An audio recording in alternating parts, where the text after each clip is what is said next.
Start de beelden, maar jongens, van de show hoe het hier vanmiddag op het wetter in Staveren wie. Komt heel langzaam zo'n opstekker in beeld. Dit is trouwens wel een aardig opstekker. Dit is die van Peter de Koe. Die had er opzetten. Nou, en wie de Lietse A-klasse aan het zielen op het moment dat de Grutte A-klasse eigenlijk beginnen matten hier. Dus dwarren het even. Gerla van Wieren die prutst hier wat mij een tritsje om te zien dat het ken het van Wieren. Om hem kennen. Dan ken het dus los met de start hier. Nou, het is gewoon dwars langs de pier van Staveren een route, hin- en werroute met een dubbele gate. En meer zit er dan ik net in. En ja, je zorgt dat de omstandigheden dus net echt optimaal binnen om een goede wedstrijd te zielen. Het wie ik alweer wat sappeljen op een start om te zieken naar de goede positie. De jongens van Hendrik Keizer die hebben hier problemen om onder de startlijn te blijven. Het wie een hultere lid op die start. Het wie trouwens wel aardig, want het ging heel soort mis. Net bij Jelletals, maar dat ging goed. Die ging mooi door de midden en die kwam wel voort. Dat wie geen probleem. Maar hoe zie je het met de rest van de favorieten in het kampioenschap? Dat wie een wel aardige probleempjes. Sjom maar eens even, de jongens van Los. Die zitten hier te sjen en die zitten vies te leeg. En dan moeten ze een keer draaien.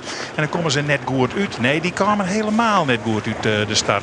Dat is even verder zien. Kees Jonker komt helemaal net goed in de start. Hij mat weer om. Met de verrekikker moet ze zien waar die start ongeveer leidt. Tony Brundel leidt onder alles en iedereen. Die helemaal gaan lopen bij de start. En had trouwens de hele eerste route in beeld gaan. Nou, dan zien we eigenlijk naar Sibo Siesling. Waar zit Sibo Siesling eigenlijk? Ja, die zit hier. En die moet draaien. Vooral die skippen die bij de wal draaien. Maar dat is lastig, want je wil eens naar maar 4 dik. Dat hier net toch dat er draaien maar de zoer. Maar Hendrik Keizer, dat is de eerste wat er op het draaien moet. Want en dan zo boller achter Freddy van der Heijden. Maar dan zie je aanzien dat Freddy van der Heijden ik weer reageert. En dan moet het oer want dan komt die lezen over de verkeerde kant. Dus dan maak je weer om. En dan moet hier Sibo Siesling helemaal achter Henk rechts langs. Het wie hulp deun. Het is een centimeter of 10 dat ze daar achterlangs kwamen. Het ging goed, maar dat wie dan ik alles. Nou ja, en dan blijkt ik al u dat Henk rechts ik net helemaal goed uit de start kwam. En dus konden we zien naar Jelle Talsma. Want hij komt gewoon als eerste op het tonnen. En hij leidt een mooi eindje voor. Op Henk rechts. Die weer de goede slag dienen en die komt mooi op het tweede plakje. Hier geen enkel probleem. Het skip Caron ik wel aardig met dit hele stille waarde. Dat moet zijn we. Nou, dan komt de rest van de veld. Dus even zien voor die man aan tafel hier zitten. Daar komt Freddy van der Heijden aan. Achter Peter de Koes. Hier het redelijk voorin. Zie je dan Var Sibo Siesling. En die is op bij om... want dat kennen we al die wel een beetje bij dat stille waren. Om goed te zielen. Kennen we Kees Riesenbos ik vinden. Dan komen we achterin te zien. Nee, eerst nog even naar die jongens van Los. Maar die moeten op Kalsbeek draaien. Kennen ze dan krijg tussen de tonnen. En Kalsbeek zie je er nog mooi voorin. Nou, dat weer alleen nou wel redelijk. Dat koer nog. Die jongens van Los die ik wel aardig weer naar voren kwam.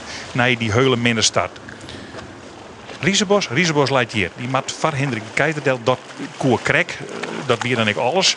En dan draaien. En dan Hendrik Keizer eronder trog. Dan heb je wat problemen. En hij leidt achterin. Net helemaal achterin.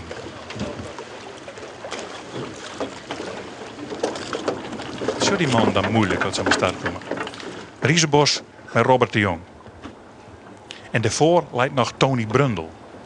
Tony Brundel, hij komt net naar voren. Deze hele midden eigenlijk net. Het hullenspel gaat dan van de wien naar 2 ton. En dan mag je kiezen welke tonnen die gaan. Henk rechts gaat over 1 tonnen. En Talsma gaat over de oren tonnen. En dan maar eens even zien hoe het uitkomt. Sibo Siesling, weer prachtig naar voren scoot in dat van de wiense rek. En komt al als tredde om een tonnen. Alhoewel je dat net goed tellen kan zelfs. Michiel Kalsbeek komt er dan aan. En die had wel aardige vaart erin bij Freddy van der Heijden. Dan moet het zeil oergooid worden.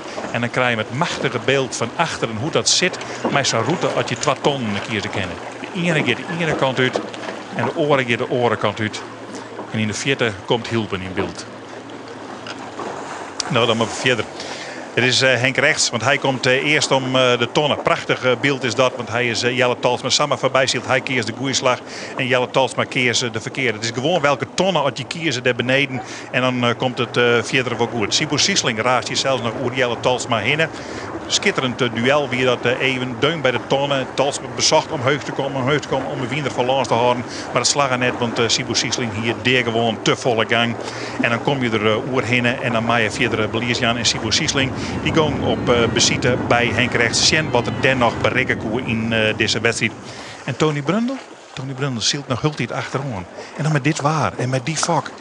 Het is haast net een leeuwen, maar je komt er net vooruit. Het lok speelt ik wel een hele dankbare rol in zo'n midje. Nou ja, en toen dachten we, nou komt de finish was er wat. Jeroen de Vos die voer nog even aan, die wel leuk, die kwam wat bij de voorsten. Ziet er eerst wat in, maar toen bleek er achteruit toch de verkeerde slag te hebben.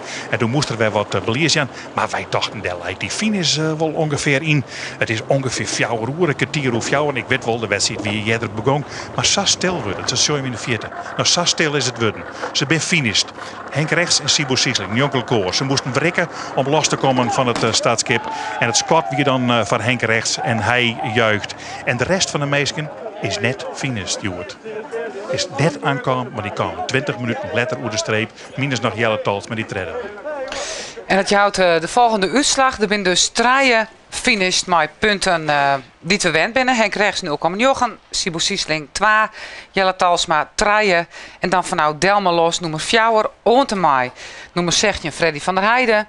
Alle hier 16 punten. Dus die hoeven net al je bedeel en op te lezen, want dat is al je hetzelfde dus. Dat houdt het volgende klassement. Sibo Siesling op nummer 1 met 5 punten. Henk Rechts nummer 2 met 6,9. Dan Jelle Talsma 8. En dan krijgen we de nummer 4 Delmelos met 16,9. En al de deelnemers daaronder hebben er dus ik al hier 16 bij kregen. En dat jouwt dus dit klassement. Pakken we het nog even op bij de lessen. Dat is 14e Walter de Vries met 30 punten. 15 Kees Riesebos met 33 en Peter de Koer het ik 33 punten.